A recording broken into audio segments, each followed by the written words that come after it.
মহাকুম্ভের বিপর্যয়, সেই বিপর্যয়ের আজ কি এবার সংসদে পড়তে চলেছে, তার কারণ লোকসভায় আলোচনার দাবি তুলেছেন বিরোধীরা। একটা উপদেষ্টা কমিটির বৈঠক হয়, সেই বৈঠকেই এই দাবি তুলেছে সমাজবাদী পার্টি। সমর্থন জানায় তৃণমূল সহ সব বিরোধীরা। বিরোধীদের দাবি মানেনি কেন্দ্র, অর্থাৎ সংসদে এই নিয়ে আলোচনা চায় না বিজেপি, কিন্তু বিরোধীরা যেভাবে আলোচনা চাইছে তাতে মনে করা হচ্ছে সংসদ উত্তপ্ত হতে পারে, বাজেট অধিবেশন উত্তপ্ত হতে পারে মহাকুম্ভের এই বিপর্যয় নিয়ে। কল্যাণ বন্দ্যোপাধ্যায় তৃণমূল কংগ্রেসের সাংসদ, তার বক্তব্য কি রয়েছে শুনুন।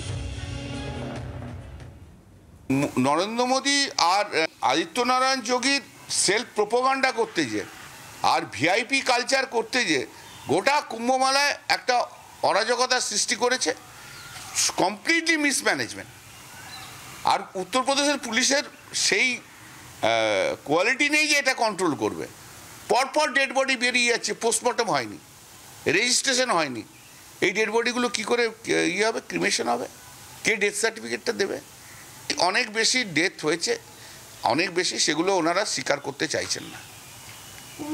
করোনাতেও এই জিনিস হয়েছিল, কিন্তু বলেননি। এখানেও সেম জিনিস হয়েছে, প্রচুর মৃত্যু ঘটছে। আর যারা মৃত্যু হয়েছে তাদের তারা কম্পেনসেশন পাবে, তারা যাতে তারা কম্পেনসেশনটা না পায় তার জন্য কোনো পোস্টমর্টম করছে না, রেজিস্ট্রেশনও করছে না। বাংলার আওয়াজ, বাঙালির আবেগ, জি 24 ঘন্টা।